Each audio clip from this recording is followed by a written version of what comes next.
We're extremely fortunate to be doing something that we are incredibly passionate about, and not only passionate about, but from which we derive a tremendous amount of pleasure and satisfaction.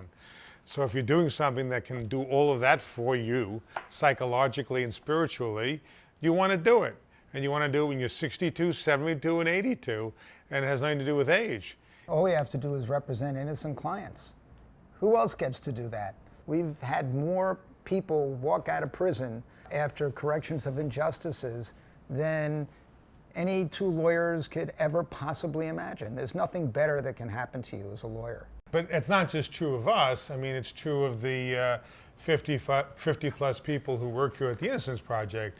People come here to work not because they need a paycheck. People come here to work because they're incredibly passionate about what this project is about. Not just in terms of saving human lives, but of radically reconstructing criminal justice in America to make it more reliable, to make it more scientific, to ultimately make it more just.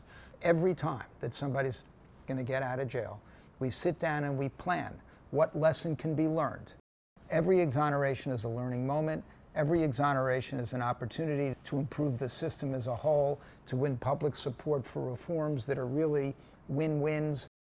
People just don't understand that even if you have proof of actual innocence, it doesn't necessarily mean that you're going to be able to present it in a court. But the Innocence Project over the last 20 years has fundamentally changed that orientation, and this is beginning to be recognized. It starts as an ethical obligation, and soon I believe it'll be a clear constitutional obligation. Every time they go off and they arrest or prosecute or convict an innocent man, that the real bad person is out there committing other violent crime. So these kinds of quality assurance programs are not just a matter of civil rights or human rights, they're also a matter of public safety. There's a whole question of getting the same kinds of protections in place that we demand of hospitals, of financial institutions, of any institution where life or liberty is at stake. Real quality assurance, where you have audits, you have real follow-up when things go wrong, and we don't really have that in the criminal justice system. What we're trying to do is make the system of adjudication much more based on science and on evidence that has a scientific and empirical basis to it.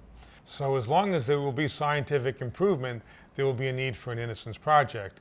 One of the things that we appreciate now, as we have, more than 50 projects across the country and 10 projects abroad, is that to have a system that is based on the rule of law, where the rule of law is not based on your politics, your race, your net worth, but is actually adjudicated based on empirical evidence, is something that's good for the whole planet. And if we can begin to export that throughout the world, and that'll be a continuing process that's going to take many, many decades. It's going to be a long time before even that portion of the work will be satisfied. So as Barry pointed out, this is just the beginning. It's not even the middle.